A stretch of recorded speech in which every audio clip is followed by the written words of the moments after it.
ಮತ್ತು ರಾಣಿಬೆನ್ನೂರಲ್ಲಿ 112 ಕೋಟಿ ರು ವೆಚ್ಚದಲ್ಲಿ ನಿರ್ಮಿಸಲಾಗುತ್ತಿರುವ 222 ಎಕರೆ ಮೆಗಾ ಮಾರುಕಟ್ಟೆ ಪ್ರಾಂಗಣದಲ್ಲಿ ಒಣಮೆಣಸಿನಕಾಯಿ ಮಾರುಕಟ್ಟೆಯನ್ನು ಪ್ರಾರಂಭಿಸಲಾಗುವುದು. ಮಂಗಳೂರಿನ ನೆಲ್ಲಿಕಾಯಿ ರಸ್ತೆಯಲ್ಲಿರುವ ಮಾರುಕಟ್ಟೆಯಲ್ಲಿ 35 ಕೋಟಿ ರು ವೆಚ್ಚದಲ್ಲಿ ಅತ್ಯಾಧುನಿಕ ಕೃಷಿ ಸಂಕೀರ್ಣವನ್ನು ಸ್ಥಾಪಿಸಲಾಗುವುದು. ಕೃಷಿ ಉತ್ಪನ್ನ ಮಾರುಕಟ್ಟೆ ಸಮಿತಿಗಳ ಎಲ್ಲ ಕಾರ್ಯಚಟುವಟಿಕೆಗಳನ್ನು 10 ಕೋಟಿ ರು ವೆಚ್ಚದಲ್ಲಿ ಡಿಜಿಟೈಸ್ ಮಾಡಲಾಗುವುದು.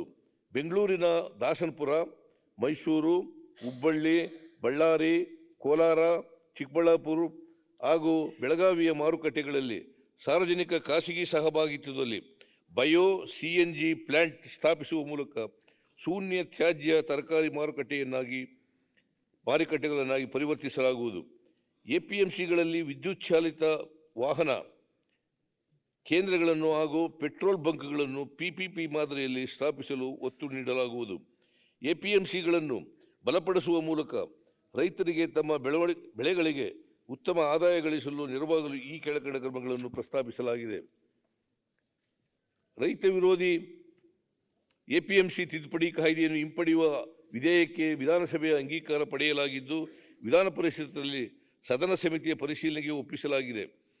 ಸದರಿ ವಿಧೇಯಕಕ್ಕೆ ಶೀಘ್ರದಲ್ಲಿಯೇ ಅಂಗೀಕಾರ ಪಡೆಯಲು ಕ್ರಮ ವಹಿಸಲಾಗುವುದು. ರಾಜ್ಯದಲ್ಲಿ ಆರ್ಥಿಕವಾಗಿ ದುರ್ಬಲವಾಗಿರುವ ಮಾರುಕಟ್ಟೆ ಸಮಿತಿಗಳಿಗೆ ಅನುದಾನ ಒದಗಿಸಲು ಆರ್ಥಿಕವಾಗಿ ಸುಸ್ಥಿತಿಯಲ್ಲಿರುವ ಸಮಿತಿಗಳಿಂದ ವಂತಿಗೆಯನ್ನು ಪಡೆಯುವ ಮೂಲಕ ಮಾರುಕಟ್ಟೆ ಅಭಿವೃದ್ಧಿ ಸಹಾಯ ನಿಧಿ ಸ್ಥಾಪಿಸಲು ಕಾನೂನು ರಚಿಸಲಾಗುವುದು. ಬೆಂಬಲ ಬೆಲೆ ಯೋಜನೆ ಜಾರಿಗೆ ಶಾಸನಾತ್ಮಕ ಬೆಂಬಲ ನೀಡಲು ಕ್ರಮ ವಹಿಸಲಾಗುವುದು. ರಾಜ್ಯದಲ್ಲಿ ಕಬ್ಬು ಬೆಳೆಗಾರರ ಹಿತ ಕಾಯಲು ಮತ್ತು ತೂಕದಲ್ಲಾಗುವ ಮೋಸ ತಡೆಗಟ್ಟಲು ಎಲ್ಲ ಸರ್ಕಾರಿ ಕಾರ್ಖಾನೆಗಳ ಬಳಿ ವೇಯ್ಬ್ರಿಡ್ಜ್ಗಳನ್ನು APMCಗಳ ಮೂಲಕ ಸ್ಥಾಪಿಸಲಾಗುವುದು. ಕರ್ನಾಟಕ ಉಗ್ರಾಣ ನಿಗಮವು ತೀವ್ರ ಹಣಕಾಸು ಹಾಗೂ ಆಡಳಿತಾತ್ಮಕ ಬಿಕ್ಕಟ್ಟು ಎದುರಿಸುತ್ತಿದ್ದು, ನಾವು ಅಧಿಕಾರಕ್ಕೆ ಬಂದ ನಂತರ 4.54 ಲಕ್ಷ ಮೆಟ್ರಿಕ್ ಟನ್ ಸಾಮರ್ಥ್ಯದ 76 ಗೋದಾಮುಗಳ ನಿರ್ಮಾಣ ಪೂರ್ಣಗೊಳಿಸಲು 376 ಕೋಟಿ ರುಗಳ ವಿಶೇಷ ಪ್ಯಾಕೇಜನ್ನು ನೀಡಲಾಗಿದೆ. ಕರ್ನಾಟಕ ರಾಜ್ಯ ಉಗ್ರಾಣ ನಿಗಮದಲ್ಲಿ ಬಳಕೆಯಾಗದೇ ಇರುವ ಉಗ್ರಾಣಗಳ ಸಾಮರ್ಥ್ಯ ಬಳಸಿ PPP ಮಾದರಿಯಲ್ಲಿ ಶೀತಲ ಗೃಹಗಳನ್ನು ಸ್ಥಾಪಿಸಲಾಗುವುದು. ನ್ಯೂಸ್ ಫಸ್ಟ್ ನಿರ್ಭೀತಿಯಿಂದ ನಿಮ್ಮ ಪರವಾಗಿ.